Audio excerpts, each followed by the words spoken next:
Game Related, where we highlight opportunities and obstacles from former athletes with the thought process of giving future generations a better understanding about the game. These conversations are meant to bring awareness to the hardships and the opportunity that comes with the game. Let's get game related. All right, so today, y'all, we have a special guest that's with here today. Definitely DC legend, Dunbar Senior High School legend, All-American, part of that team of Dunbar, of going, being the #1 team in the nation, going undefeated. Georgetown Hoya legend, and the first Georgetown player to get drafted in the first round to the NBA. So definitely give a warm welcome and special guest to have John BayBay Duren. Thank you, fellas. Young fellas. Thank you for coming out, spending some time with us. We definitely appreciate it. Well, it's a DC thing. That's right. Gotta look out for the homies.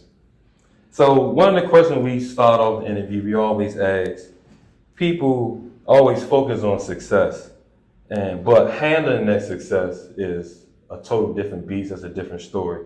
And what advice would you give for people to try to maintain their success? Well, people ask me all the time, I was 19th pick in the first round in 1980 draft. And I think the guys right now, they might make $70, $80 million at that particular number 40 years later. And they say, man, don't you wish you was playing now? All that money. And I said, I don't know. Because in fact, everything else comes with it. So, I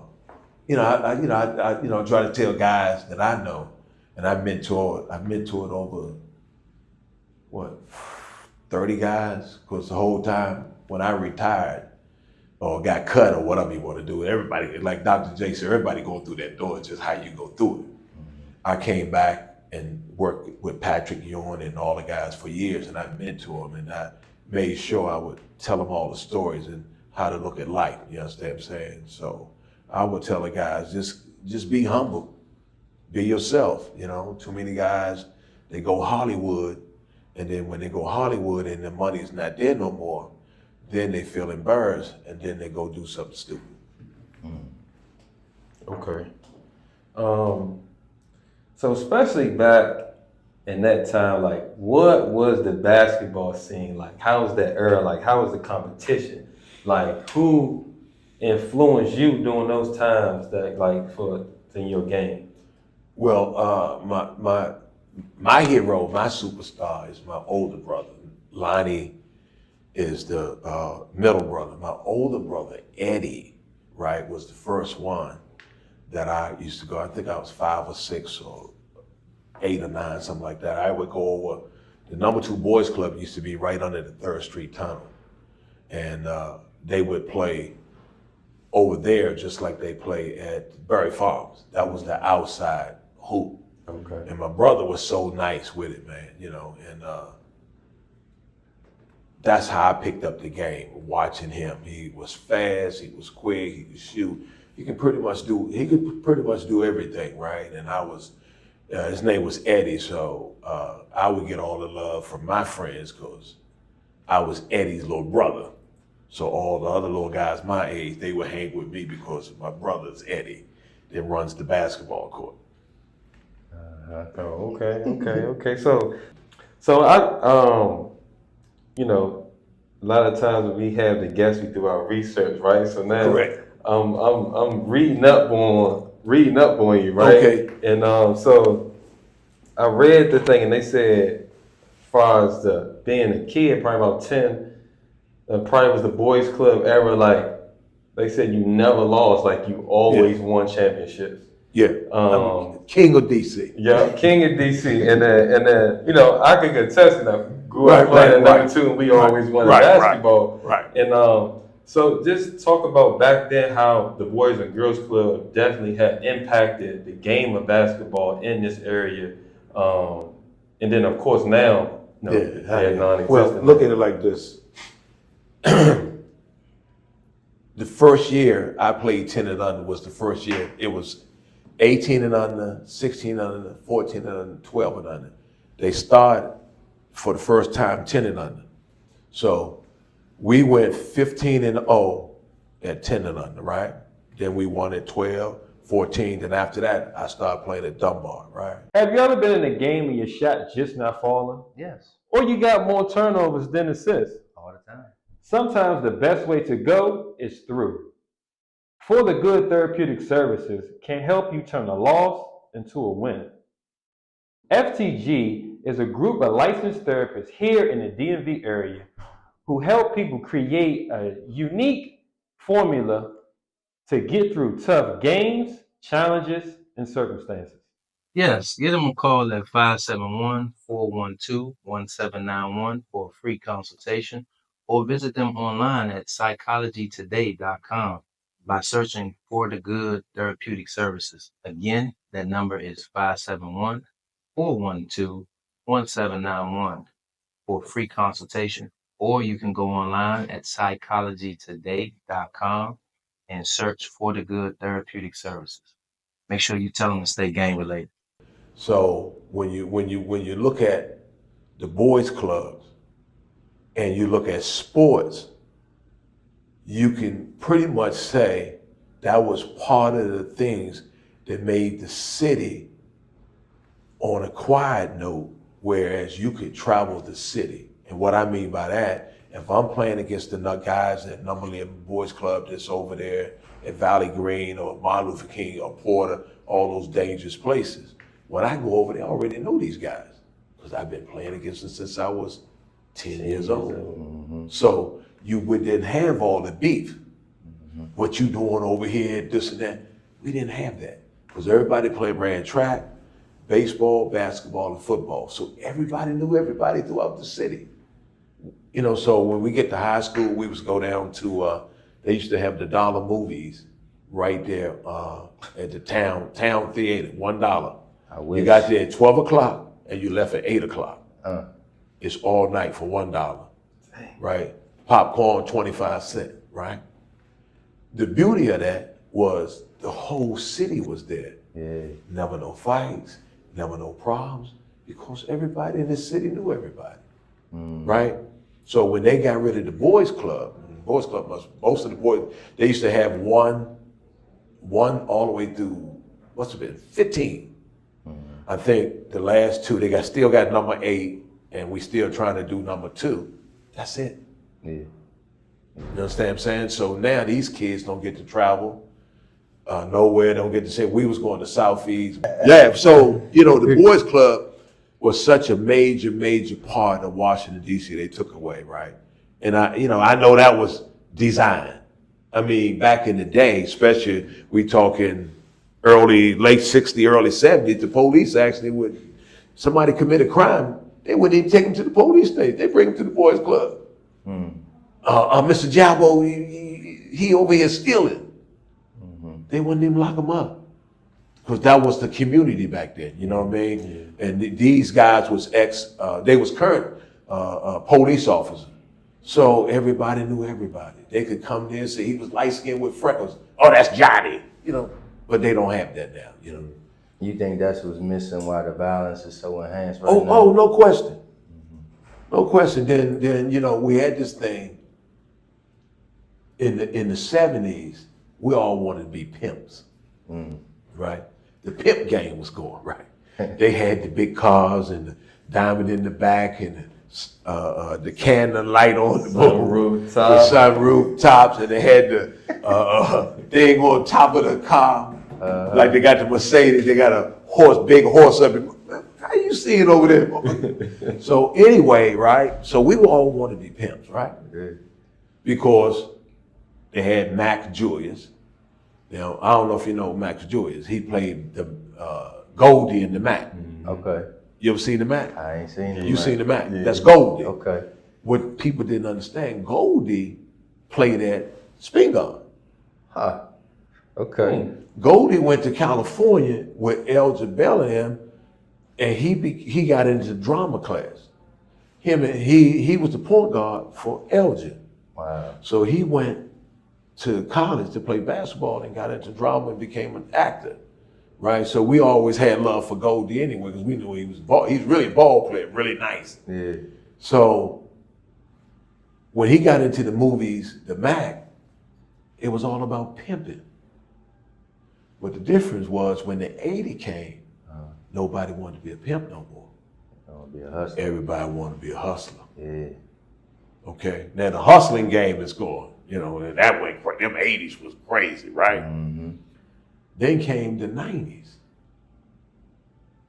Everybody wanted to be a gangster. Mm-hmm. The only problem, the pimping fade out, the drug game faded out. Yeah. But the gangster game is getting stronger. Everybody got podcasts. We didn't have to. DC never really had gangs, so we would go to other cities. You see the Crips and the Bloods and this and that. We never had that, but now DC got Crips, they got Blood, they got MS-13, they got all this shit. Yeah. So It's crazy. yeah, when is this gonna leave? Now I feel like you got the hustlers, you got the gangsters, but now I feel like with social media, it ain't even like they just want to kill now. Yeah. Like it ain't even like back then cats was trying to get money. Yeah. And I feel like now it ain't even about the money. Yeah, no, it's not about the the money. reputation of I'm a killer. Right. More so than you might be killing, and I'm not saying killing is good on any level, okay? But what I'm saying is cats would kill to prove a point. Yeah. You know what I mean? Like you cannot go steal something from me and think there's no consequence. Correct. Nowadays, it ain't even about the money principle about it. It's just like I'm known as a killer. Yeah, you got that reputation. You can't let nobody take it away from you, right? Yeah. So, disrespect is at a high honor in the ghetto. Yeah. You can't disrespect somebody; they're gonna kill you. And I tell guys all the time. I was in a club one time. It's about 25 years ago, and the girl's a little younger than me. I get that, so she got me in this hot spot, and everybody kept running up my back. Boom! And I turned around, they wouldn't even say excuse me. Yeah. God, I said, step on your foot. I said, yo, you stand on my foot. Oh, he get up. You ain't gonna say excuse me? Nah. I said, look, man, you ain't no punk to say excuse me. Yeah. Yes, sir, no, sir. That don't Them make you a punk. Right. And see, when they took a lot of they took a lot of the black men out of the communities in these households in the 80s. They ruined a lot of people don't understand when they take that livelihood away, even though it was a bad livelihood, families went like this, right? And the black man not in the household, so they can't teach you how to be a man or break things down to you, explain things, you know what I mean? Like, hey, if you don't want anybody to grab your grandmama and take in the alley to rob her, you shouldn't grab somebody else's grandmother and take her in the alley and rob her. Right. And always live by them codes, the same codes. Yeah. I don't want nobody to do that to me or this and that and that. That's just how I live. But that gangster thing is still going high. And it's been almost 25, 30 years. When they gonna stop the gangster shit? Yeah, like they say with the social media, that's just making them recognizing them more. If they wanted to be known now, I'm gonna be known on the world stage. Yes. With the social media, so yeah, it just kind of and that set the fire, and everybody want to be a gangster until they get them in that room, and they bring that big light, and now they asking you some questions.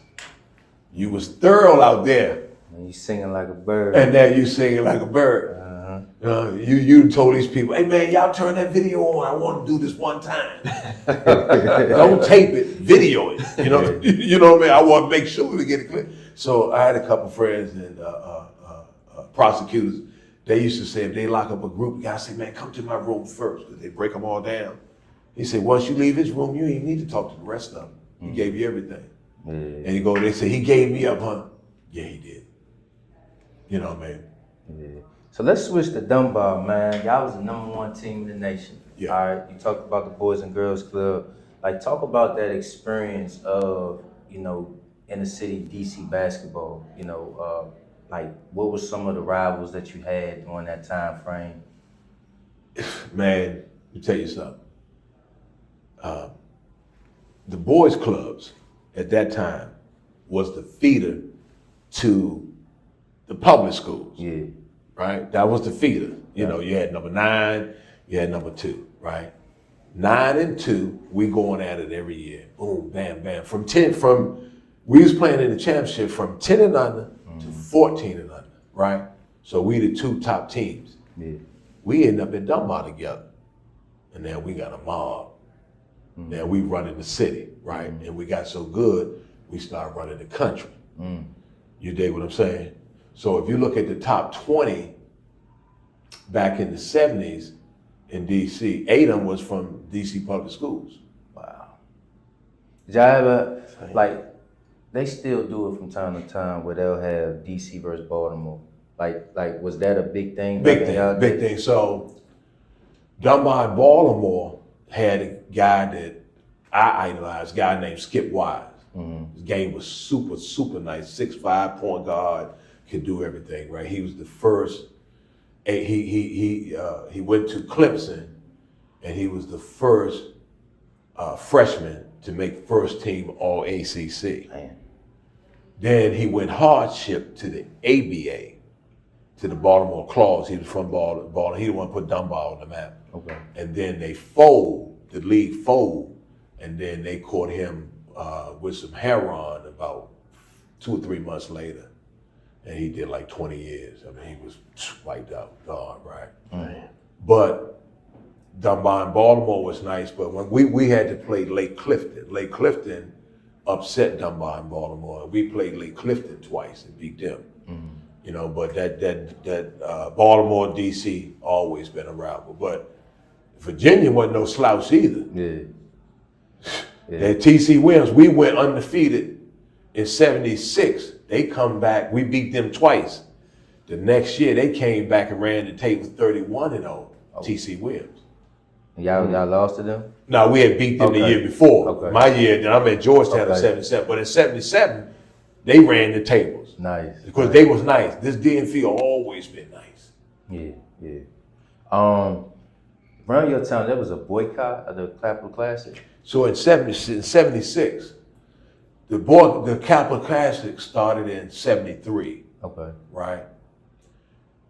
So me, Craig Shelton, and a guy named Stretch Gregory from Coolidge. So Coolidge coach was Frank Williams, who played at Howard, and I don't know if he played pro or whatever, but he's like a Hall of Fame guy from Howard. My high school coach was a guy named Jodine Davis, who played at Norfolk State.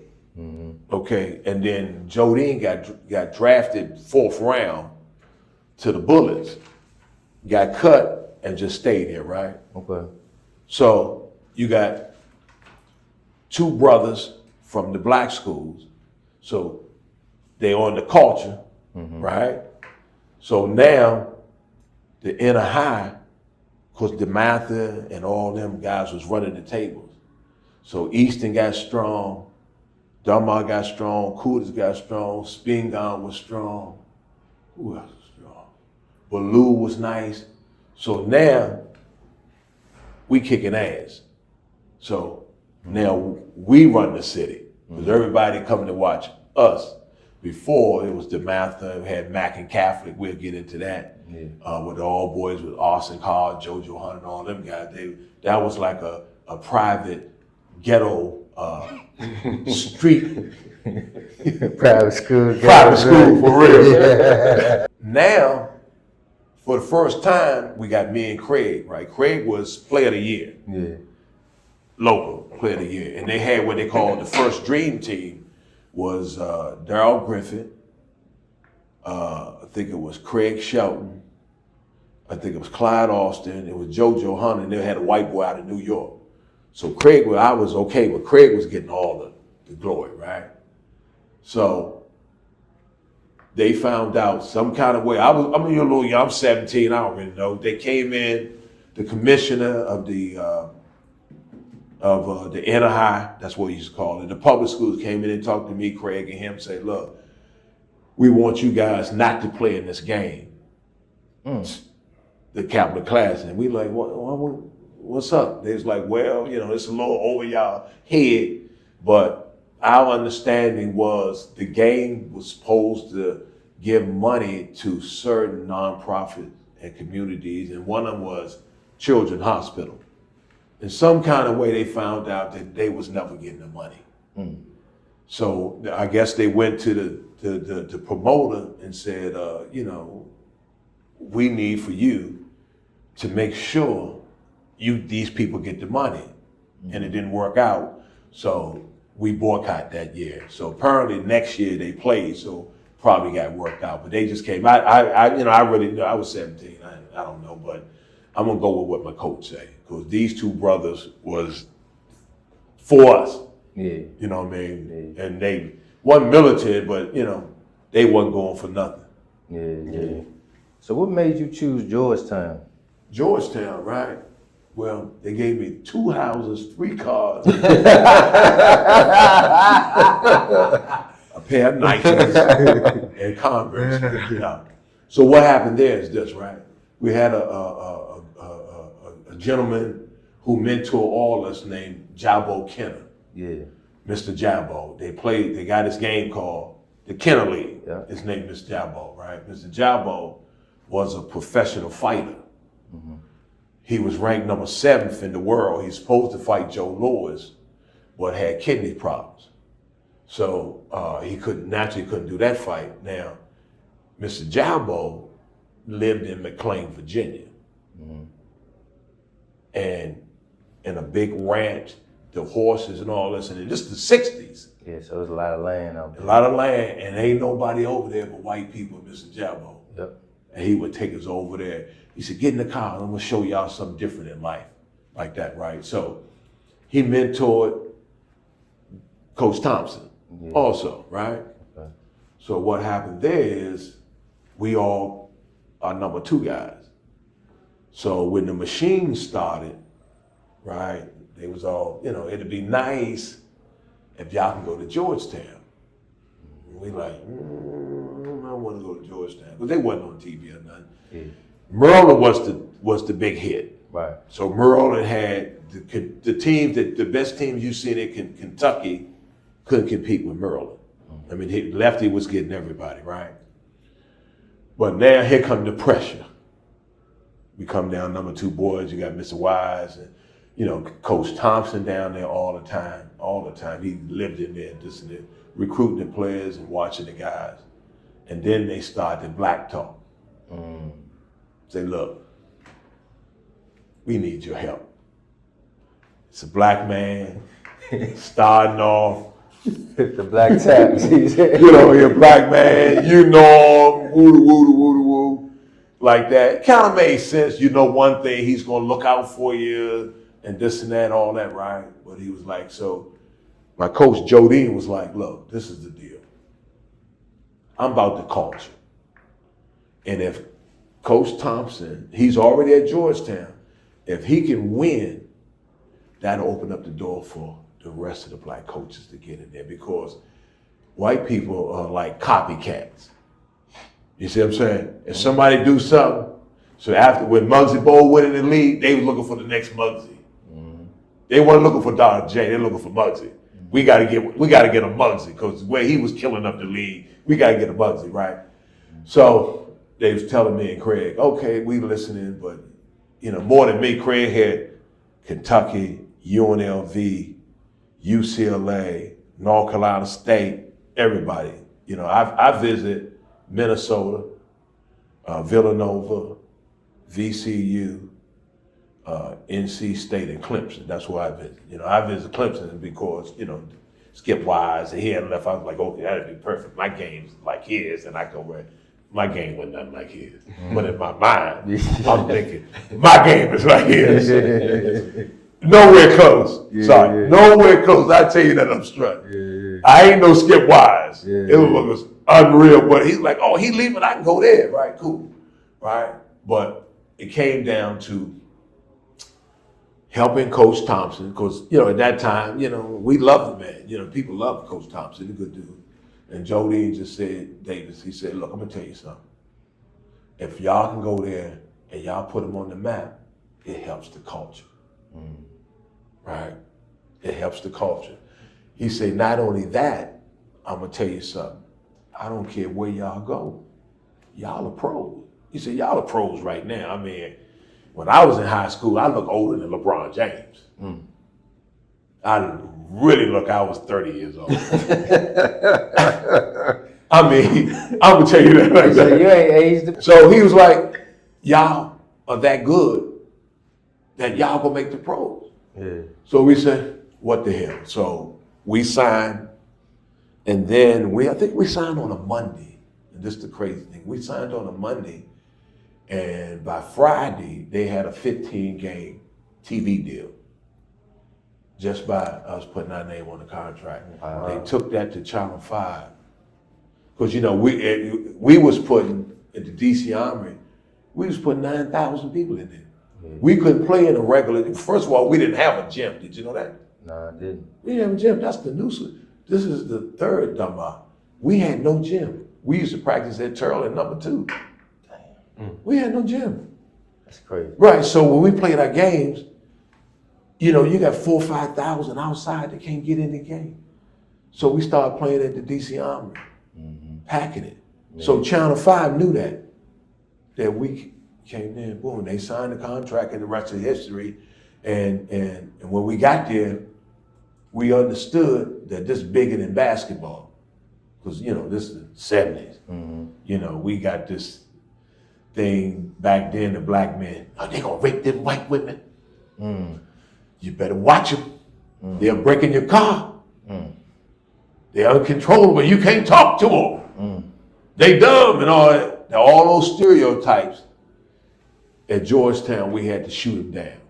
Yeah. And then you would hear stuff telling Coach, he said, Coach Tom, Coach Tom come in the locker room, he said, they say y'all well behaved. What's that all about? When y'all get out here, y'all act like y'all crazy.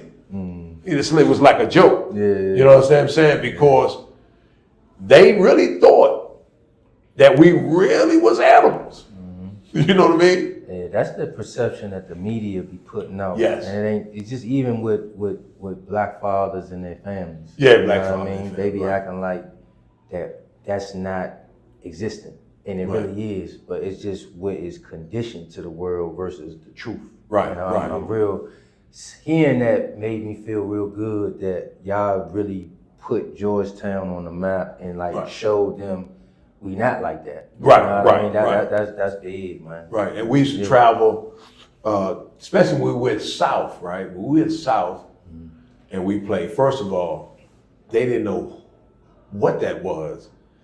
15 black, John Thompson, 7 foot tall. We coming through with the bags on the train. Yeah. And white people say, man, what is that? Is that a game? Yeah. We go down, play Virginia Tech. We down there in South Carolina in one of the tournaments, right? And so it's about 8:15 and we coming out, we gonna walk down to the corner gas station, and it'd be 77. So one of them cruisers pull up. It's about 6 of us pull up. And you hit the light, whoop, and they got that real big light that sit on top of the car like you see in Andy Griffith. Yeah. Because we talking way back, and the light is going around. And he gets out the car, and he said, "Where you boys going?" And we all DC. We look at this motherfucker like, this white motherfucker talking to us? He ain't really talking to us because that's always been DC. Yeah. 85% black. We had to deal with what we about to learn and see now. We ain't had to deal with that in DC. We was like looking at each other. Yeah, what's up? We going there like that. He said, "No, you're not." We like, huh? Y'all not going down there. You know what you boys gonna do? You boys gonna turn around and you gonna get back in that hotel room. And we just looking at him like, gritting on, what are you talking to? He said, "Boys, I'm trying to save your lives." Different world down there. Okay? Yeah. And then we got it. Yeah. Won't you boys just turn right on around and go back in that hotel room? And then we like, oh, why we do that? They said, man, they got the Ku Klux Klans down here. Y'all get ready to walk right into the mousetrap. You see what I'm saying? Right? Yeah. So anytime we travel with Georgetown, anytime we travel, you couldn't leave the hotel yourself. You had to have 2 people with you. Right. So when I left, I want to go do something. It's like I got to talk 2 players into coming with me. Yeah. When we was young with Coach Tom, we didn't understand that. We up there in Pennsylvania in the 70s and all that, because you got to remember the Titans. That's 1972. Yeah. That's 6 minutes up the road. Yeah. I was a senior in junior high school. That next year I went to Dunbar. That's how it was right over here in Old Town. They weren't playing games over there either. You know what I mean? You get caught on a late night over there, you could have a problem in the 70s. Yeah. So let's talk about on the hoop side, like once you got to Georgetown, you felt like was there any adjustments you had to make, like to your game or just the style of play, things of that nature? Well, you got to understand, and I tell people this all the time. The game speeds up, right? Guys look stupid and dumb, but they're kind of intelligent. You know what I mean? You see the big white boy, he running like this. Stupid, but he's not. Right. You get what I'm saying? Right. And I remember playing the University of Alabama and playing against this guy named T.R. Dunn. You ever heard of him? Yeah. T.R. Dunn played at Alabama, played about 15 years in the pros, right? He was the first guy I looked at. I said, God, we got all these muscles. Them motherfuckers was ripped up. But not only that, so we playing, I come down, call the play, and I threw a bounce pass. This mug went back and caught the bounce pass with one hand. I said, oh, that's how they do it up here. Yeah. I'll have to step my game up. Yeah. But this here ain't never happened to me. Yeah. Ain't nobody ever caught my pass. That motherfucker left me, jumped way back here and caught it. So he was checking you? He was checking me. T.R. Dunn was a bad dude, defensive specialist, which they don't have in the league. They ain't got no T.R. Dunns. T.R. Dunn was on me, and when I went like this, he jumped off me and caught it with one hand. His hands was that big. I said, good God Almighty. I'm gonna have to step my game up. This here ain't gonna work. Yeah. When I played against him, that was a lesson. Okay? Yeah. Not only he was athletic, smart, you understand, he could actually play. And when you get to that next level, you'll see that. You know what I mean? You'll see that. You know what I mean? Guys quick. And the holes and the opportunities don't stay there that long. So if you in D3, okay, he had never got it. Guy from D3 would have never got that. But he topped D1, but they was ranked like third or fourth in the country. You know, they hadn't played in the championship game. And that's the level. That opportunity closed like that. So you got to be on your P's and Q's if you're gonna make passes or any of that stuff, man. You know what I mean? Yeah. So I'm just thinking, just around that time, like y'all putting on for the culture, y'all getting Georgetown started. Like, I'm pretty sure there was a lot of pressure, a lot of like, was there any expectations for yourself going into Georgetown saying like, all right, this is how I'm going to attack this? Then, like you just said, playing against this top talent, and so what like regimens did you kind of incorporate while you was at Georgetown to keep playing at a high level, because you know you're going against all these great guys? Okay. Well, let me put it to you like this. In high school, we didn't have the AAUs, but Pittsburgh, DC, New York, and Philly, during the weekends, we all drive to different cities and we play with one another, right? Then that's right when they started basketball camps. They had 5 stars, right? So when you go to 5 stars, you got Philly over there, you got New York over here, you got DC, you got Baltimore, right? So the rivalry starts right there. Okay. So now when we get to Georgetown, We DC, okay? New York, St. John, they got all the New York dudes.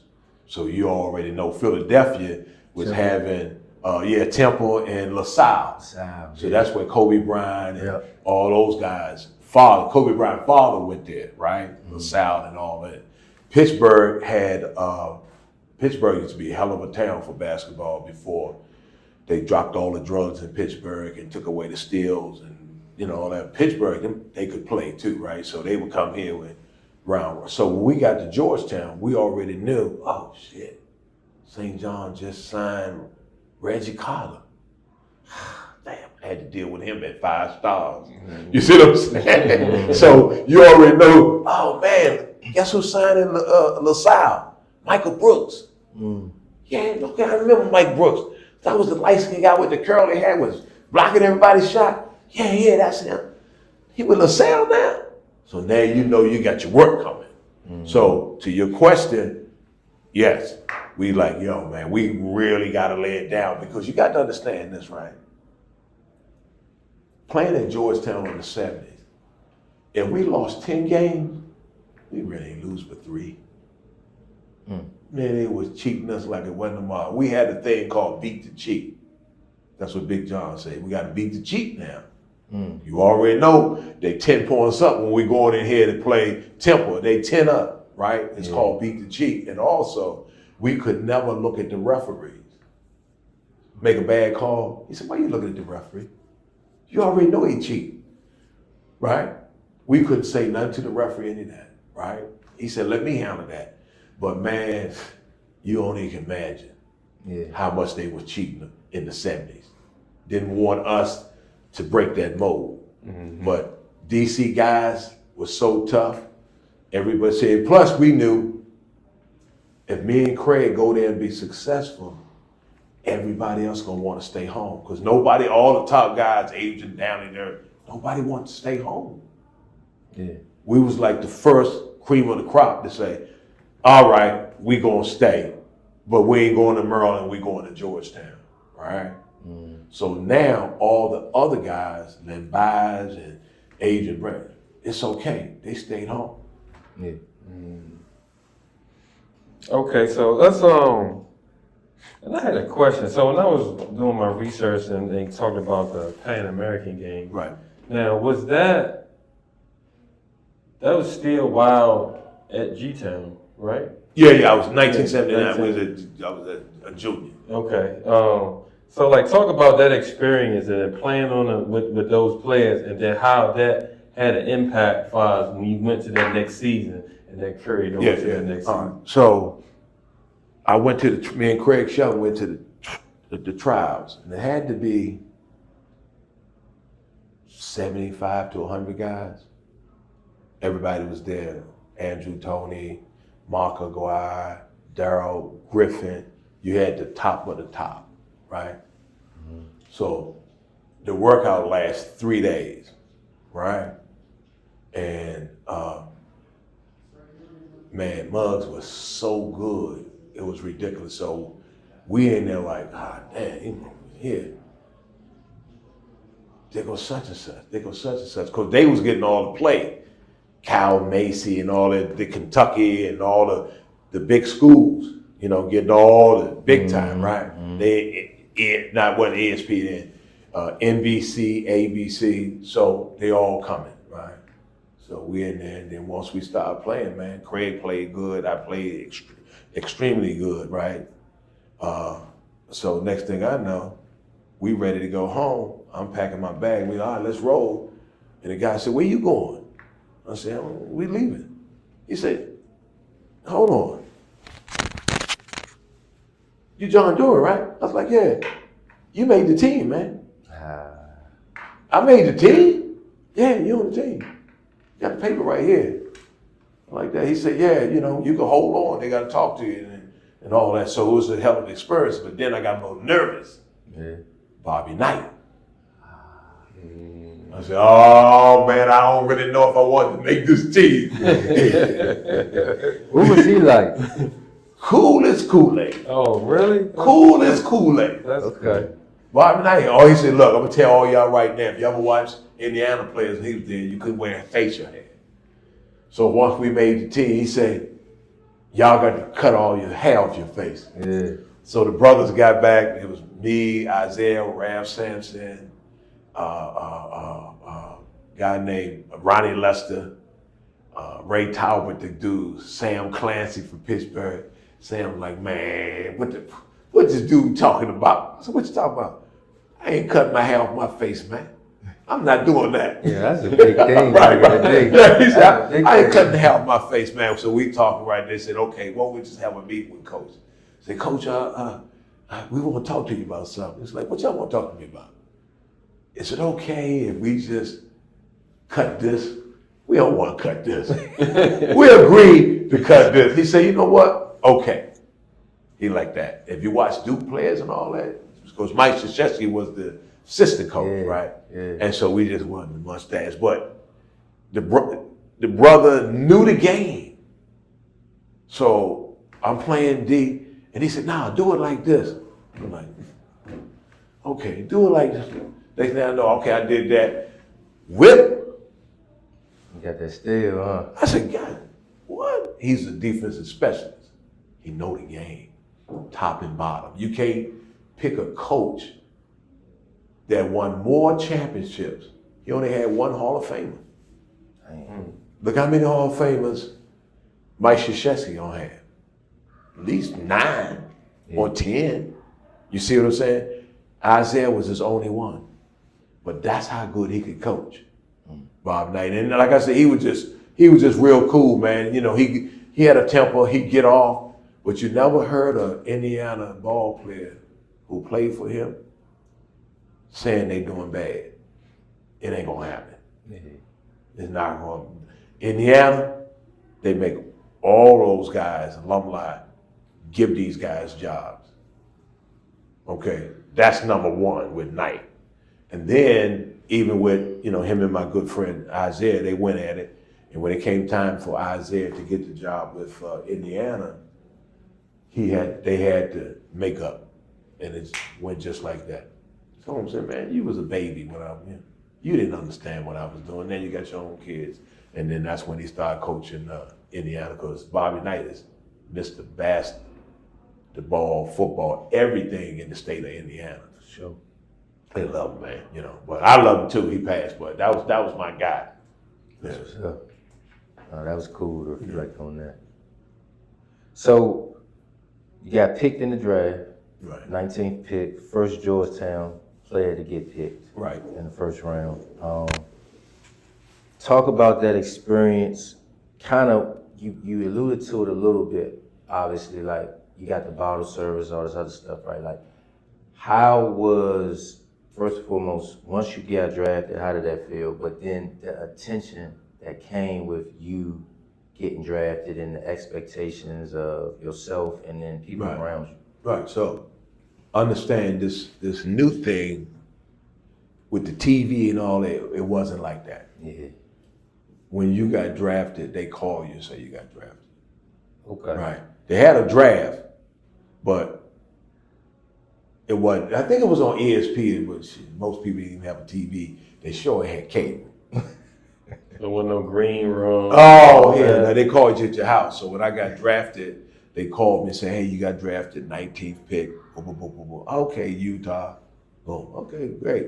And then the next day, people find out, they read who you got drafted. Then the fanfare starts there, right? But when I got to camp, right? You get to camp, and Darrell Griffin was there, Dr. Duncan died, and everything is cool, right? And then you just realize it's super cold. Utah was cold. I went from Chocolate City to Salt Lake City. Literally. Where it's 85% black to 99% is white, right? And I'm like, wow. But then you just relax and say what it is, because them first and 15th make everything okay. Yeah. When them checks start coming in and this and that and that, it's good, right? But I was a little lost when I got there, right, and we going through drills, Big John wasn't a drill guy, right? And when I got there, I saw like Darryl Griffin and Ricky Green and some of these other guys. I couldn't come off a pick. When I came off a pick, because I had never have to come off a pick, I couldn't do nothing with it, right? So that whole summer when I came back to DC, first of all, it was another culture shock. I would pull in the gas station and see black people. I'll back up and go back out. Because you were so Yeah. I mean, shit, dog. Yeah. I'm seeing all these white folks, and I'm so relaxed. Okay, I get home and I'm driving to a gas station. I see 4 or 5 black guys in the gas station. Whoop, back out. Damn. It was like that. I said, man, what's up with you? Right. It happened. It tripped me. It freaked me out, right? Yeah. It took me a minute to about a month to adjust myself again, right? Yeah. So when I got back to DC, I would put all those NBA drills into the workouts. So when I got back, Sleepy Floyd was a 3-point shooter. So we was working on mid-range game. So Sleepy got to the point now, he can pump fake and get inside. And all that comes from the drills. Yeah. See, once you get into it, we had the one that, like the famous one in Connecticut, you know, all those Connecticut guys can shoot off the pick, roll, they can shoot off the curl. Because they did that, I think they was like the first one who do the drill where it's corner, elbow, corner, elbow, corner, elbow. Mm-hmm. You understand what I'm saying? Mm-hmm. And they catch it and they boom. We catch it and it boom. It become natural. See, I had never ran that drill.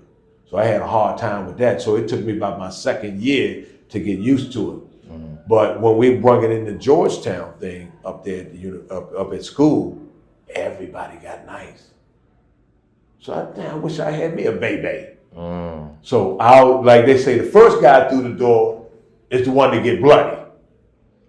That's how we feel about Gonzaga at times, because we got bloody with that. I mean, Mark Tillman was like one of them guys, but like we won the championship. Right. And then you just see Gonzaga just take off. Yeah. But we got bloody with that. Y'all put them on the map, man. Yeah. They had a dude named Andrew something. Mm-hmm. When I played, he was a left-hand kid. Yeah. He ended up leaving and going to Woodson. Mm. But I'm gonna tell you something. This brother jumped so high, he was sitting his ass on the rim. He was a bad dude. Yeah. And I don't know what happened at Gonzaga. Then he went to H.D. Woodson. But I think he was the first black guy that was really nice. And I don't think he could handle it, you know. Because, you know, white people, they ask a lot of questions. They had a lot of questions. So, you know, that you know, being drafted and stuff like that, you get the fanfare, you know, I'll tell you a funny story. So we used to play every Wednesday and Saturday night on Channel 5, right? Okay. So we up at the movies. Everybody at the movie, I mean, it's jam-packed, not a seat, right? So somebody said, hey man, that boy BayBay doing in here. They said, where he at? He in here, I saw him here. Hey, BayBay, you need to work on your free throws. You shouldn't even be in here, dog. You missed like 4 free throws today. Damn, man, what's wrong with it? The movie cracking up. They going on me hard. And I'm just sitting there with my girl. I said, oh, man, what's going on? Come on, baby. You can't be missing them free throws, man. You shouldn't even be in here. You should be up on New York Avenue working on your free throws. It's nice outside. Go work on your game, man. That shit was funny. We used to have so much fun. That's how social media is. That's how it is. Social media trolling you like that, man. Right. The whole city was behind us. Yeah. Everywhere we were. If we were somewhere we was kind of out of line, they would tell us. Yeah. Somebody comes and say, you know you ain't supposed to be over here. Nah, man, I'm just gonna meet this girl over here. Be like, for real, dog, really? Yeah. You over here in this rough home. Yeah. You don't need to be over here, babe. I know who you are like that. He said, man, why don't you just get your ass out here for something happen? Thank you, man. No problem. I don't need no drug charge. He said, yeah, because they come, they gonna lock everybody up. They love to get you. Maybe older guys giving up the game. They tell you all the time, you somewhere and they thought it was wrong, One time, you know, we used to had to sign a book on Fridays. On Fridays, you had to leave campus. We wasn't allowed on campus Friday night and Saturday night. We couldn't come back to Sunday, right? But during the week, we couldn't come off campus. So I left campus and I was at McDonald's right there on New York Avenue by New York Avenue, what's that? Across the Wendy's? Yeah, close to Wendy's. Mm-hmm. And by the time I got home, it's probably like 9:15. My mother said, Coach Thompson just called. He called? Yeah, he just called. What'd you tell him? He said, I told him you weren't home. Like that, right? He said, he told me to call you when you get here. How you know I'm here? Because there wasn't no phones, wasn't no beepers, wasn't anything. Mm-hmm. So I called him. What's up, Coach? How do 2 Big Macs taste? Mm-hmm. 2 big, the Big Mac, son, the one you just ate over there. That's my cousin. Mm-hmm. The manager is my cousin, son. Get back on campus. Mm-hmm. Yeah. Everybody snitching. You want to get on? We had a couple bus drivers, the G2, right? That was cool with us, and he had assistant coach named Bob Grid. And sometimes he would get on the bus and talk to, see who's sneaking off the bus. Man, they had eyes on us 24. But then I realized in life, you know, back in the 70s, you had to do that because, like I said, for Coach Thompson and for us, it was more than basketball. It was a big picture that we couldn't see then. Now we understand. Mm-hmm. You know, one of the most important things was that 1980 was when they said with the 19th pick, Utah Jazz draft John Duren. So when you're going to recruit, you have to show this guy that you can get him to the next level. Right. So me going and Craig going to the next level is the reason Patrick Ewing came. Just like when you're in high school, you know, you go into a college that can get you over there. Same thing in other words. You know, so if you can't put guys in the league, nobody's coming. Yeah. Did you have to select, like, how was that agent process? Did they have agents back then? Oh, that was a nightmare. Yeah. I had David Falk. Okay, so you had Michael Jordan's agent. That was my agent, right? So the worst thing happened to me is he signed Michael Jordan. Then he picked the phone up for me no more. But I understand it. You know, it's all about money, right? But what would you say to, like, give advice? I mean, it's different time now, but, like, what advice would you give to players now about dealing with agents? Other than them going to give me some endorsements, the kind of money they making, I wouldn't deal with them at all. I wouldn't even, if I signed with for $100 million, I wouldn't even make one investment. What am I investing for? I would just take enough money, put money in a trust, spend the rest of it, and when I become 45, I would live off the trust. If these guys would just take, you know, say 10 million, put it in the trust, by the time they 45, they getting $600,000-$700,000 a year. Yeah, wasn't that something like I think like somebody obviously in camp like took some of the money and they put it up for him at a certain age. That's when he could get yes. into it. Something So like he that. had David Falk also, but he fired David Falk, and then a couple guys started helping him out. A couple of black guys that I know that start him, and they say, "Look, man, won't you just put your money?" Like I said, put it in a trust. So he put his money in a trust, and that's why he can go and gamble and do all the stuff he's doing because he's getting 10, 15, 20, I think 25, 30,000 a month for the rest of his life, just off the trust. Mm-hmm. You understand what I'm saying? Mm-hmm. So he ain't make no investments. His investment was the trust and the insurance piece. The rest of them, now you got to understand the agent is there when he first put his hand out to you and shake your hand. That's all about money. Mm-hmm. He don't really care about you. Yeah. See, he need your money so he can make money. So he put you in deals where he making money, not you. Mm-hmm. You get what I'm saying? I do.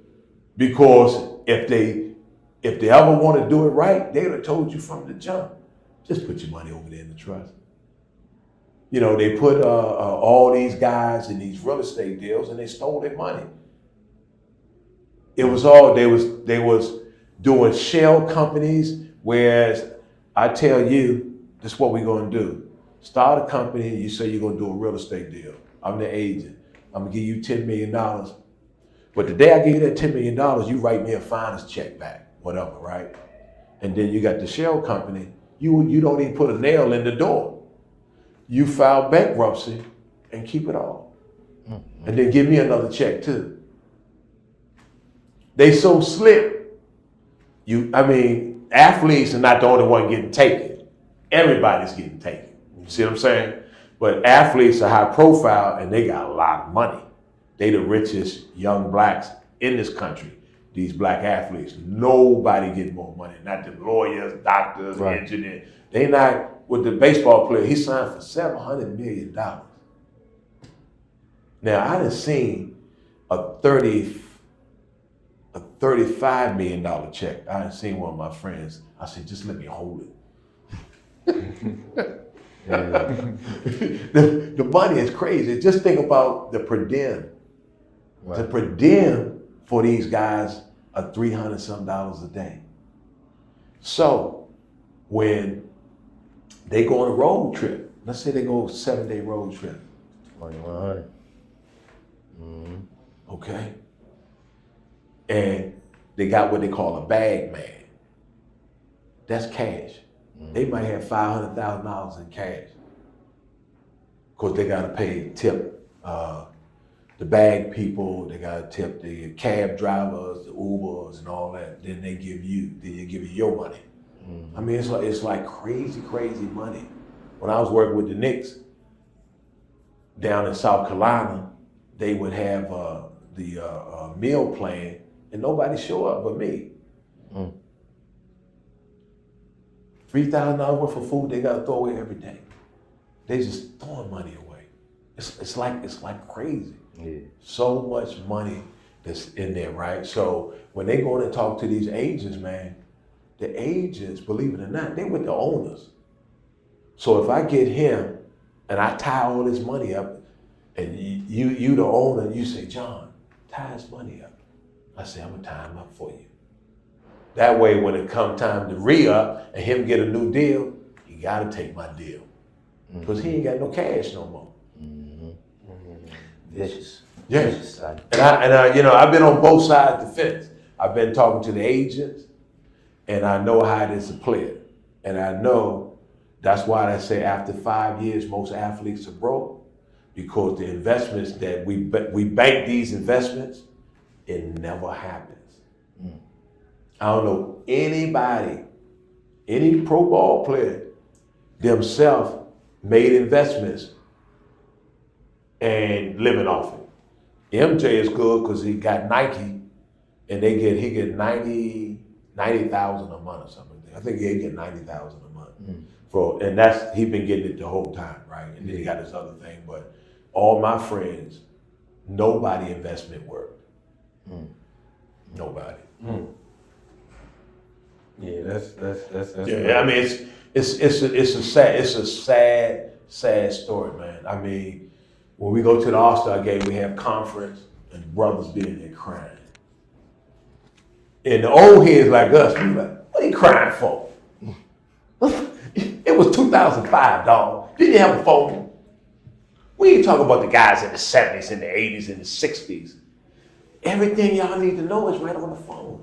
How you not know yet? You didn't get your wife or your girlfriend to run this case. You just saw he stole everybody's money. Yeah. So you ain't here crying. You can't get no sympathy from us because you should have known better. Because every year we come here and we talk to you players. We talked to you when you was a player, but I know how you look at it. They ain't talking to me, right? It's always, they ain't talking to them, they not talking to me. And then y'all the one, when you don't think you can get taken, that's when you get taken. And the money that they steal is ridiculous. Yeah. David Falk sold his company for $200 million. Now, how many millions did you, I mean, where you get all the millions from? You ain't really played. Yeah. But you got all the millions. You understand what I'm saying? And everybody's broke. I don't know. I mean, you got Junior Bridgman, but all these guys, Isaiah, but they all started their own companies once they retired and got on, right? Mm-hmm. But the investments that the lawyers and the finance people made, nobody made no money. Mm-hmm. No, zero. Mm-hmm. All right, so let's a lot when we on the show we talk about the training culture, right? And then definitely because you train some of the athletes that we look up today. Okay. Talk about that, how that influenced basketball, because now for our era of watching it now, just like it's oversaturated. Everybody's a trainer. Correct. Everybody's and then now, as we always talk about, the kids look as more as though like they are robots instead of having instincts, and they just really playing with the cone in front of their face. Correct. And making moves. Well, the perception is with all this training and all this stuff, you're really gonna be better than the guys who came before you. I don't know nobody who's better than Pistol Pete. Who's better than him? Who's better than Larry Bird? That even though Steph Curry is good, he can shoot. But let Larry Bird take 45 shots a game. How many would Larry Bird hit? You get what I'm saying? They had another white boy named Scott Webman, go corner to corner. You understand what I'm saying? He played at Colorado, played with the Celtics and the King. Pure shooter, right? I understand that the game has to say that these guys are better than these guys because this is the product you selling, okay? Now, one thing that they did, they had this, it started in 80, must have been 82, 83, right? It was called Bigger, Faster, Stronger, right? And this guy came in and talked to us about lifting weights and doing all the stuff, right? So he had us lift weights, all this barbells and all this stuff. Nobody was fooling with weights, right? And so when we got in the warm-up line, I think Adrian Danner said, "Oh, we're gonna throw it off the backboard." Right? So every time somebody went in for a layup, go boom, and the ball go way. And I'm like, damn, man, damn right. Coach said, cut it. Cut the jokes. Right. Somebody get a jump shot, we take it, bam, on the backboard. Man, we don't need no weights, right? So make a long story short, that only started so they could make the money. And it's have gotten to what it is now, right? Now, the side that I do like is, I blew my knee out before my first NBA game. So I played 3 years with a knee brace, right?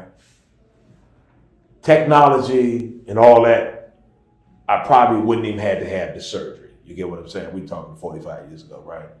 I get that side, and the rehab side is good. But all these cones and dribbling and this and that, these guys that's trainers, because you played at that level. You played at the level whereas you was nervous and you're ready to go back out there. You say, hold on, you gotta run to the bathroom. Come back. Hold on, man. Because they can't teach that. They can't even talk about it. So a lot of time, I don't blame these guys. They're trainers, right? And they say they're trainers, and all they looking at is YouTube. They can't break it down. They can't explain angles, what are curls, stepping. They don't know it because I say, well, look at it like this. Like last night I was watching the game, just a couple moves, and this brother was gorilla than the white boy. You see that? For the Panthers? Yeah, he came down. Zubac like that. First time I ain't seen that in 20 years. He came down, put his shoulders, ran through this white boy, pushed him down and dunked. Then 2 plays later, he pushed him in the back out of bounds. The white boy turned around and looked and said, What a foul. what the fuck? Okay? Now, they do all this weight training, right? But they took the physicality out the game. Yeah. So why y'all got me to bench pressing 700 pounds? You can't bench 700 pounds.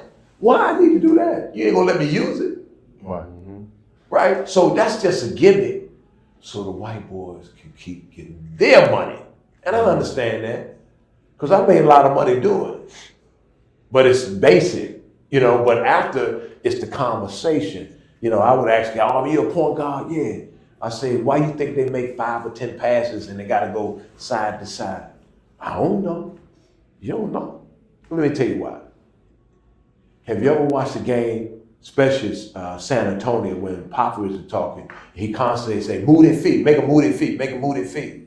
He said, yeah, this is what he's talking about. If you got 5 guys on defense, right, and the guys on offense are moving, that means the 5 guys on defense have to communicate and talk, which is not easy to do. Right. Somebody gonna miss their assignment. So if we back screening, cross cutting and stuff like that, right? We want to make sure if I just come down and I'm looking you in the eye, you look at me in the eye, right? I gotta send somebody to hit you so you can turn your head. And then you look at where the pick, you trying to find where the back screens, where the pick. Now you're thinking, but if you just sit there and watch me, how I'm gonna beat you? Right. As a point guard, you're supposed to know it's all about move your feet and the ball go from one side to the other side to make the defense think. If the defense don't have to think and move, they're gonna win. But once you start cross screening and all that type of stuff, if one guy don't talk and the other one, you got him. But a point guard got to know that. But these guys are training these point guards and never had that conversation. Yeah, the intangibles is missing. Yeah, never had. No situational basketball Right. awareness. Yeah. I tell all my big men like Jihadi White, Don Reed, all these guys, I say, when you go to camp, I just want you to play defense and rebound. Don't even worry about scoring. And they all make the team. Because that's something, if I had a kid right now, I'll be teaching defense more than offense. Nobody want to play defense. You know what I mean? Everybody want to shoot the 3, this and that. They all can shoot the 3 now. Think about that. Well, how many guys can pick you up full court and pick your pocket? Not many.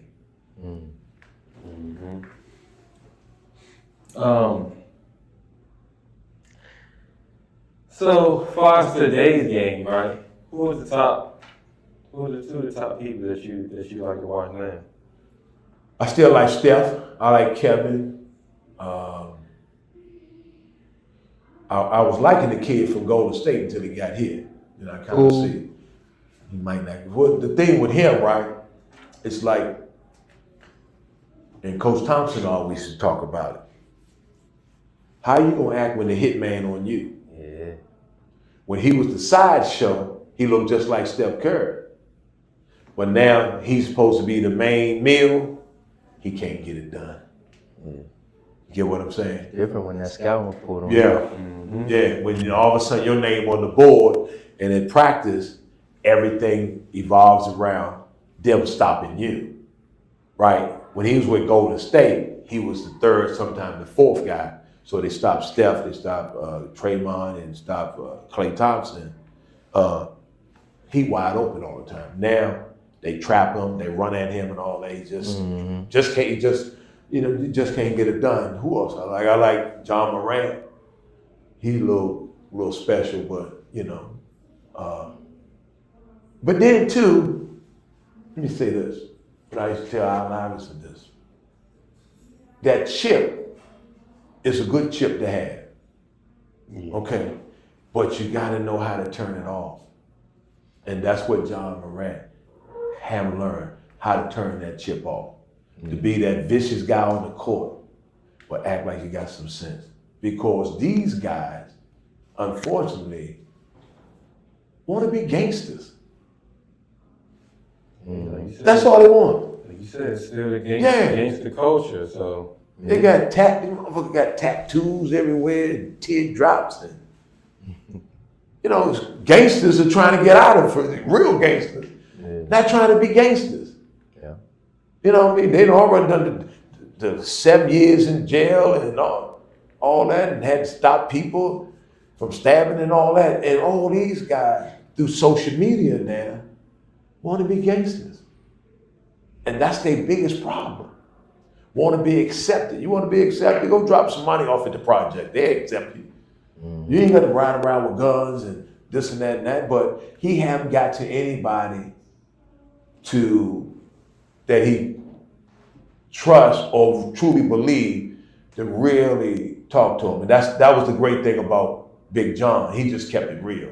Yeah. He used to tell me, son, you ain't the greatest gift to females. I know you think you. I think we all believe that. You ain't the greatest gift to female. I know you think you are, but you're not. He was right. Yeah, but see, sometimes when you ain't got that influence, white man can't tell you that. Black man gotta tell you that. He need the black guy to talk to him and put him in his place and say, look, this is the deal. You messing it up for everybody. He really is. You messing it up for everybody. They gonna stop giving them $100 million to them. And that's, if you look at that, they don't have the Allen Iverson, the Spreewells, the guys that's really aggressive. They don't let them play in the league no more. They act like Trayvon is so aggressive. Man, we was fighting all the time. You could hit a dude in the jaw and don't even get a fine. Okay? They was athletic, they was aggressive, and they could play. That is not in the game no more. You understand what I'm saying? So I don't know why he wants to run around and be a gangster. Maybe they ought to let him do like 30 days in one of them penitentiaries. He'll stop. Because he'll really see it, you dig what I'm saying? Really see it, because he come from a good family and this and that and that. I mean, I don't get it other than I love that fire. You go in there dunking on 7-2s and 7-3s to have that fire just to go in there and do it. But off the court, he got nobody pulling him in. You got to have some friends that pull you in. Yeah, right? pull you back. They pull you back. They all get him. Because they don't want to stop the meals. Right. They don't want to stop the bottle service. They living through him. And they saying, come on, man, when we going to the next club? Don't listen to them. But that's bad. Somebody gonna end up hurting the guy, man. Like got stabbed that time. Paul Pierce, yeah. You got sometime know where you're at. Mm-hmm. You know what I mean?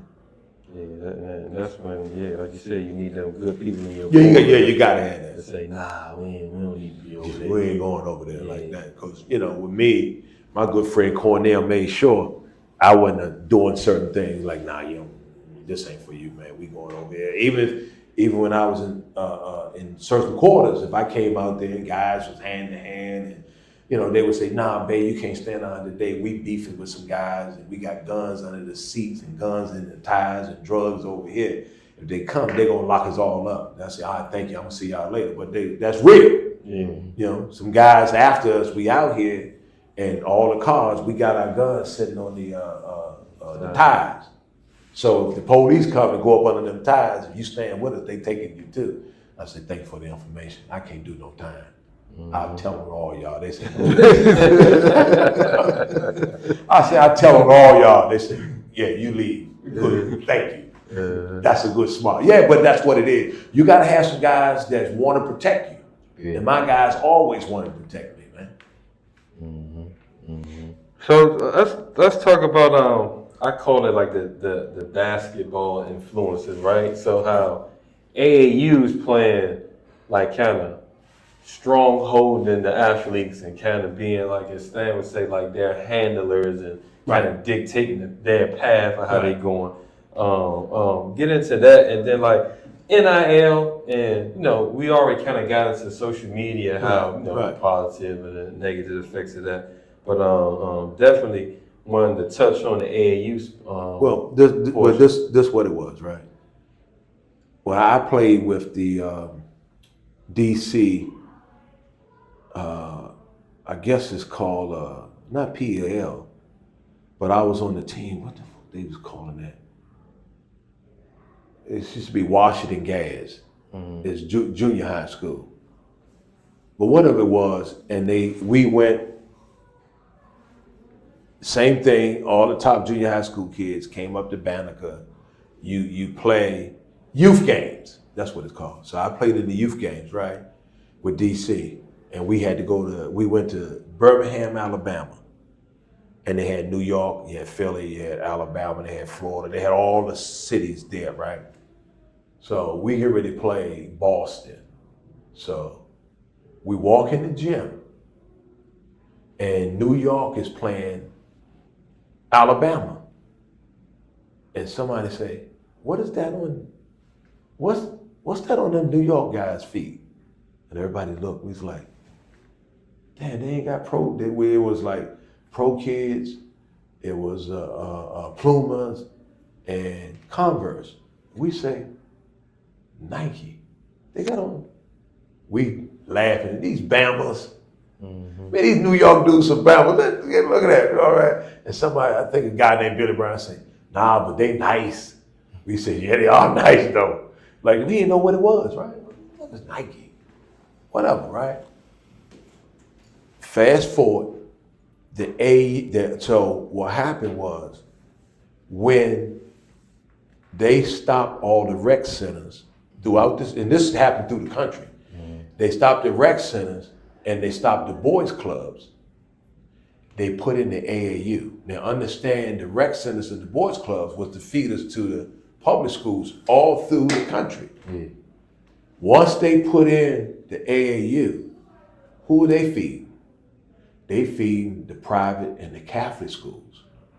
Well, how do they do that? Through the tennis shoe companies.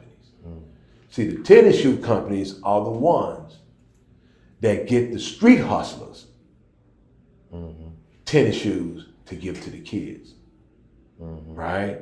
The Air Jordans and the LeBrons, and man, I got 2 pair of LeBrons for you. This kid 13 years old, he don't know. He about to get pimped out, right? The street hustler, he's like, yeah, it's better than selling drugs. I'm partnering with him. At least it's legit, okay? So with the tennis shoe companies, right? They put the tennis shoes out, they give that guy money to spread it around to all the kids, right? Now these kids totally believes in him. He the nicest guy in the world, right? Now, let's take him. So the tennis shoe company comes back to him and says, how you like North Carolina? And he go, oh, they okay, all right. They more than okay. That LeBron James need to go to North Carolina. Oh man, he said like UCLA. Are you listening to me? That kid likes North Carolina. Make it happen. Okay. So what happens is the tennis shoe companies, when they give you the money and you Reebok, Under Armour and all that, your kids have to go to a Reebok school. If you Reebok, Nike and all those guys don't matter. If the Reebok schools don't want them, then you can send your kids somewhere else. Other than that, if you still want this Reebok deal, this and that, you send them kids where I tell you to send them, because I pay you. Yeah, some people call that leverage, some people call that extortion. It's extortion. The problem comes when a kid should go to another school only because that school plays his game. Right. Right? Now, this school want this kid to start, but the school that you sending them to, they want him for the ninth man. They need that, you understand? They want for that ninth man, that ninth or 10th guy. That's not fair. The kid should be able to go whatever school he want to go to. So let me tell you this, when I was in the Pan American Games, you're gonna love this one. That's when all this stuff started with the tennis shoes. Yeah. So we in the old Olympic Village and all the tennis shoe hustlers are there. And the tennis shoe hustlers just us. Because they get us to boom, hey, look, go talk to this guy and see if they want to wear the shoes. But they had bags of money. Yeah. They talking to the fighters, they talking to the basketball, the track people, this, about wearing the shoes. Okay, make a long story short, we saw on the basketball team that these guys getting all the money. We was wearing Converse, keeping American, right? So we was asking some of the other guys that was from Jamaica, Cuba, whatever, man, what they paid? They gave me 300. Whoa, 300? Oh, that's a lot of money. We talking about 1979. I'd like to get 300. So the guy coming to us, we like, nah. So finally, somebody said, how much, man? How much? And he got into the thousands. He said, y'all the USA team, and when y'all play in the gold medal game, if y'all wear the shoes, I'll pay you. So we go back and we said, man, how we gonna pull this off? Because we got Coach Knight, Bob Knight, this and that. They gonna know. So somebody said, I don't care if they do nothing. You know how brothers is, I don't care if they do no. Yeah. He ain't my coach. Yeah. After this last game, I'm on my own anyway. I'm gonna take that money. So it was Adidas. It was the top 10s. Remember they had the top 10s? Mm-hmm. It was top 10s. So we met the guy outside the village at the restaurant. We sitting there talking to him. It's 6 of us, all black. Yeah. We going through the details. All right, this is how we gonna do it, this and that. We was like, bet. Sound good to us. So make a long story short, it was like, okay, how we gonna do this? So we told them where the meetings and this and that, right? This the day before the game, right? Because what we was gonna do is take the shoes to the locker room and just put them on our feet and run out there. And what it was is what it was. Knight was saying, oh man, what y'all done done? Too late there. Mm-hmm. But this guy, we get off the bus to go into the shoot around. He got all the shoes lined up on the wall. Right? So we come in and we look and say, what the? Like that, right? All the shoes lined up on the wall. He had the sweatshirts, the socks. It was like a store, going like that. So Coach Bobby Knight said, what is this? This guy said, I don't forget. He said, Coach, the boys want to wear the shoes, right? Bobby Knight said, oh, they do? They want to wear these shoes? Y'all like these shoes? Y'all like these shoes? And we just looking. He said, I ain't gonna ask you, well, y'all like these shoes? He said, I'm gonna tell you what I think about these shoes. He started kicking the shoes around. I can imagine that. And see, people, Bob Knight about 6'5", he big boy now. Yeah. He big boy, okay? And he don't go for nothing. He started kicking the shoes and throwing them around. And put the guy out. I don't know what they did. I think when we left, them Puerto Rican brothers had a field day. Yeah. Oh my God! I said, well, because we just left and he ran the guy out there. Mm. So the people in the neighborhood had all the shoes and everything. Yeah. Nice top 10. They was beautiful. That's just when they had just came out, right? Man. And he had about 40 pair of shoes in there. The running shoe, the basketball, he was giving to us, right? And when we left, we on the bus like, God, why did he do that? It was like, oh man. So make a long story short, so later, after he went to go, he said, listen to me. He said, man, I'm sorry I know y'all really wanted them shoes, but he said something was so true that these tennis shoe companies is gonna ruin amateur sports. The tennis shoes company is going to ruin it all. And that's what he said. When the AAU guys came in, all they do is paying these street hustlers to send these kids. Now, if a kid say, I do want to go to Kentucky, like what you call him did the best. T-Mac, coach, he signed with Adidas. All the guys was after him. He went to T-Mac and said, look, what tennis shoe company you want to go to?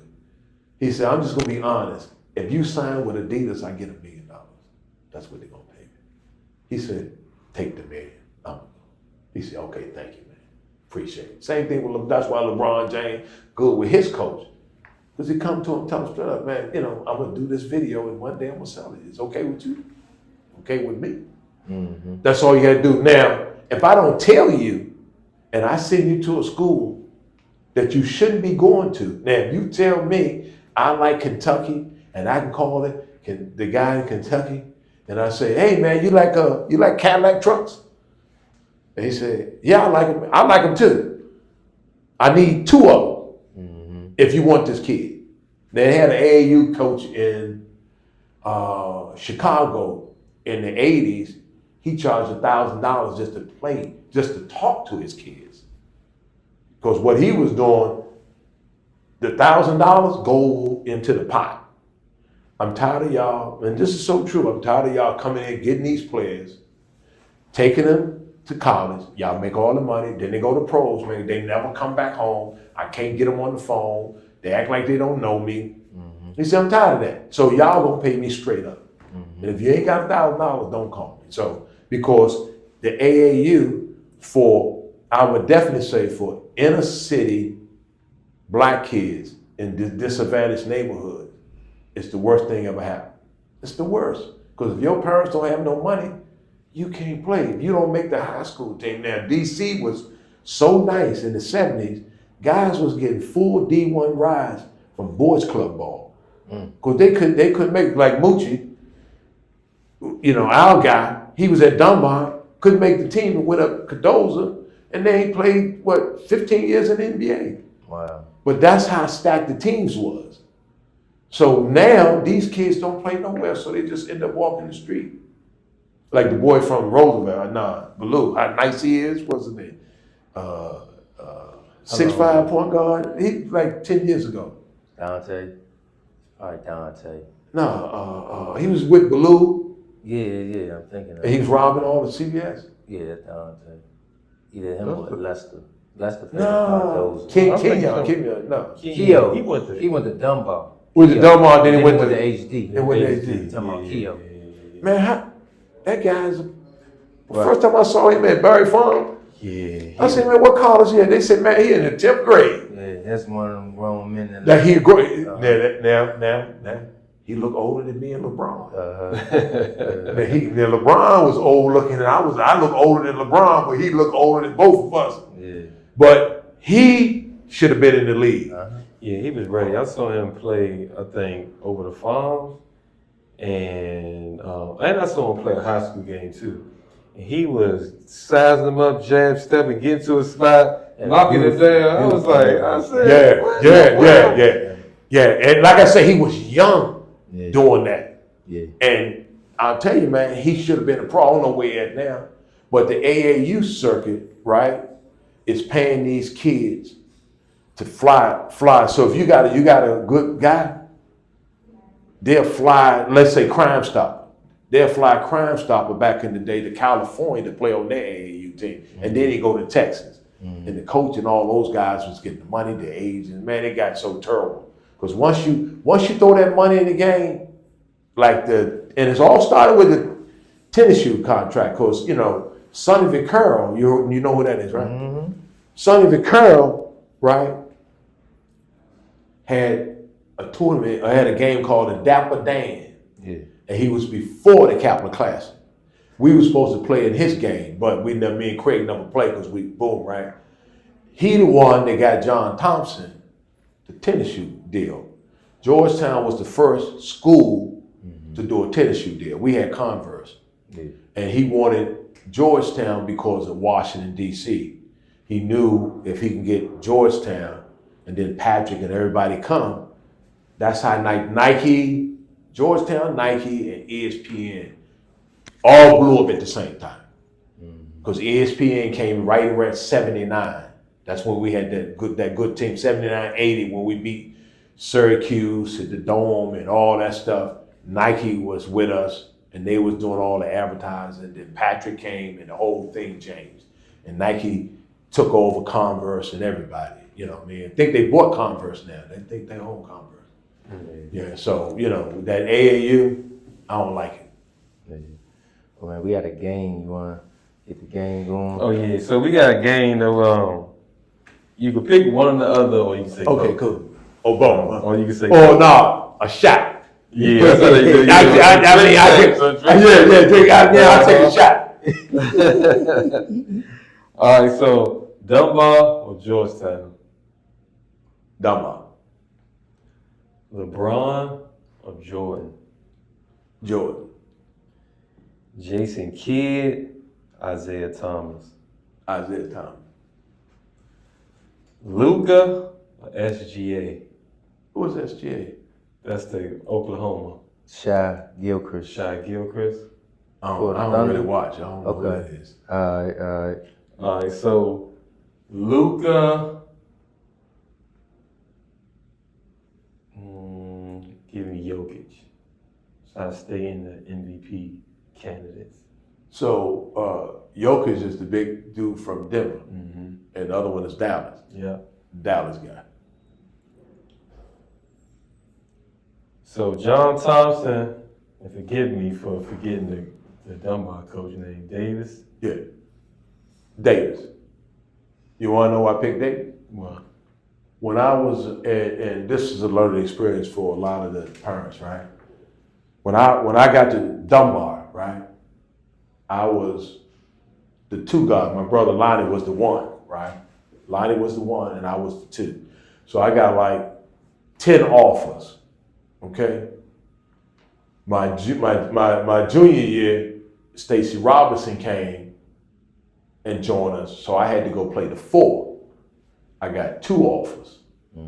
So when Lonnie and Stacy and Sweet Slim and all those guys left, we really didn't have a point guard. So Jodine came to me and said, "Hey, look, man, I want to play you at the point guard spot." I was like, "Man, I ain't no point guard." He said, "How you know? You never played it." I said, I don't think I can play it, man." He said, "Nah, man." He said, "I'm gonna try you at point guard." I said, "Okay, fine." You know, we went up to Jelliff, and I think we played Carroll. I got like 35, like 17 assists or something. I mean, I had a good game. He gets in the car, and he says, "My right-handed guard." He said, "You're a first-round NBA point guard." I said, "Really?" He said, "Man, I'm telling you, that's your spot." Right? He said, "That's your spot." And the whole got around the whole time, because you know we top flight. You know, we ranked 1, 2, 3. Everybody, yeah, but George, but Dunbar don't have no point guard. And guys was like, BayBay the point guard, and they was laughing. At first. About 2 weeks later, all the laughers, they was all crying. They could believe, like Rodney, all the guys on the other team, like, wow. The master coach, Morgan Wood, said, "I never saw a player before that soul was so upside down.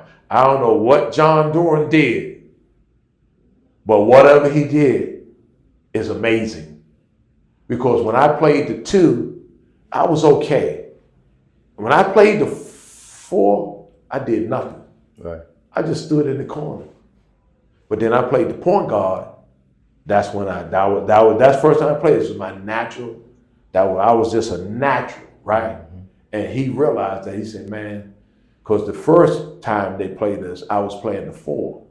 The second time I played the 1. He gave me the bet. He said, "Man, I don't know what you're doing." He said, "Everything we threw at you, you countered." You know, they would trap, run at me. Yeah. You know, because at that point I'm All-American. They trapping and running at me because they thought they could get me on conditioning. He said, "We thought that since you was a big guy, you wouldn't be in conditioning. Right. But you was in top conditions because." We know that from your workouts. Yeah. We know that. So from you got to be able to go up and check people, this and that. So yeah, so like you said, yeah, Jodine, because he the one figured it out. That's beautiful. Okay, so scorer or playmaker? Playmaker. Iverson or Kyrie?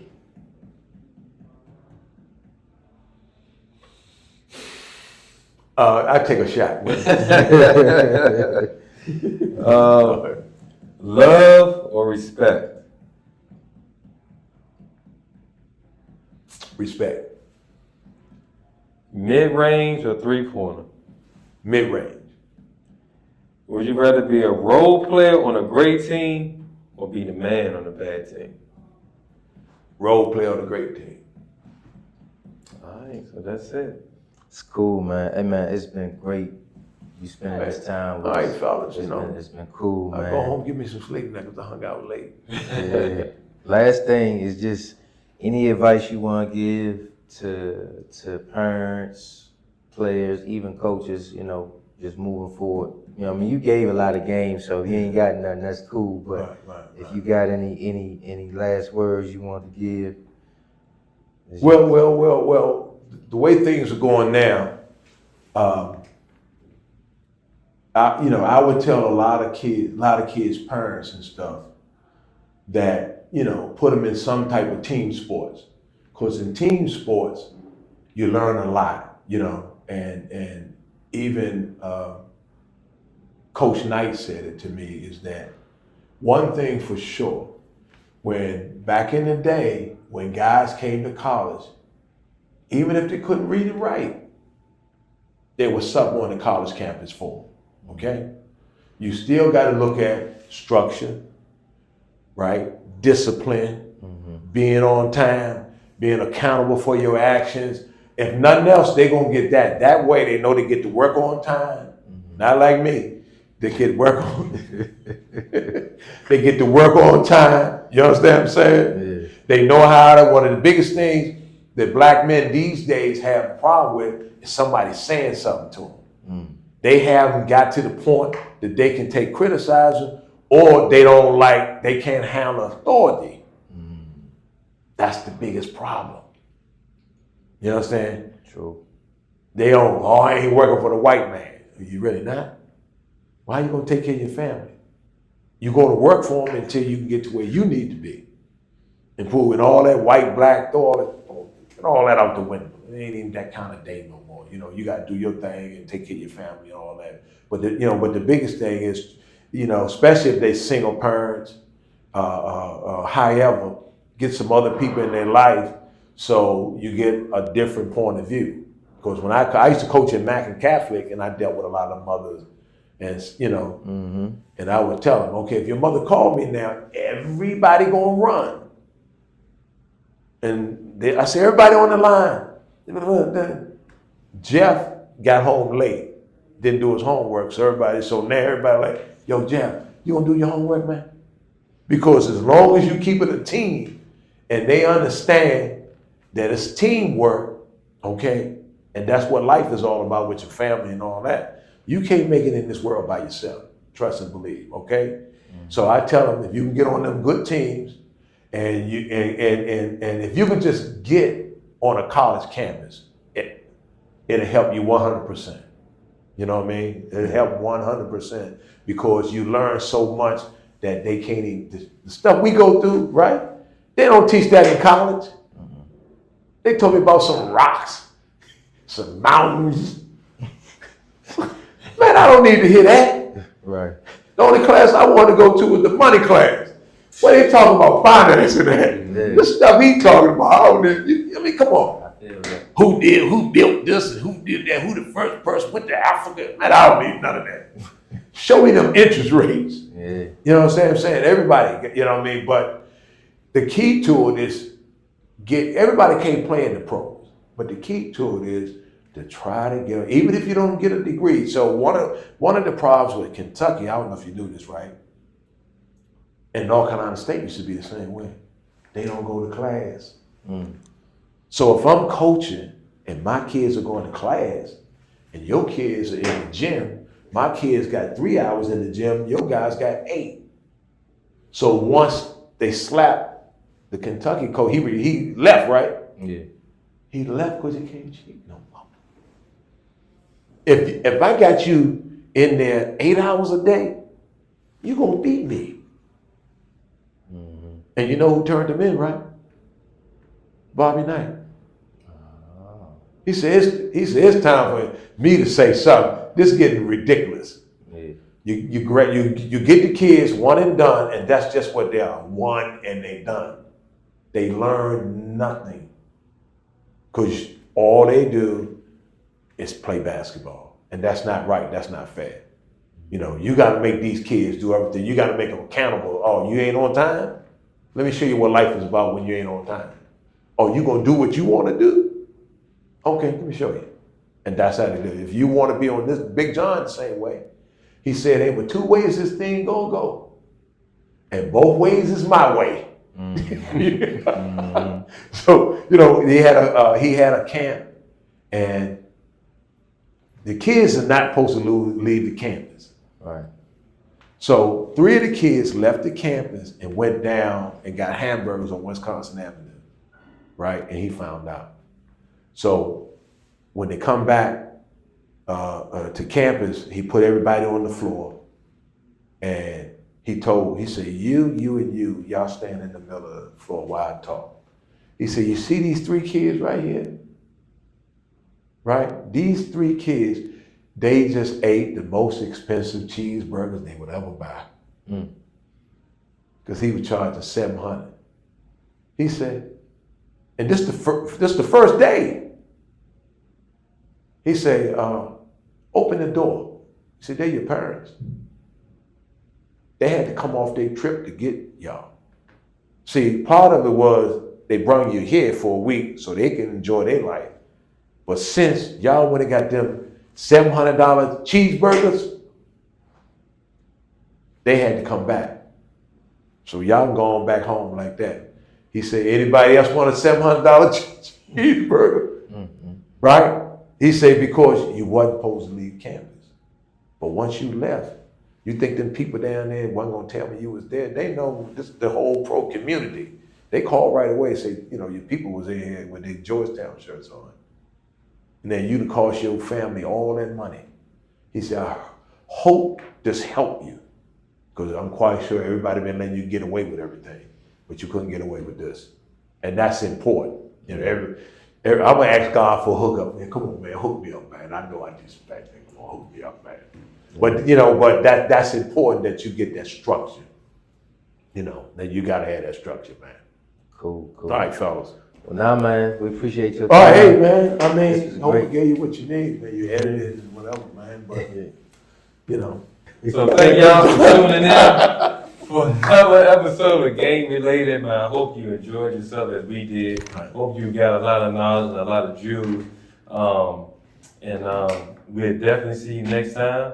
And Stay game related. have a good one.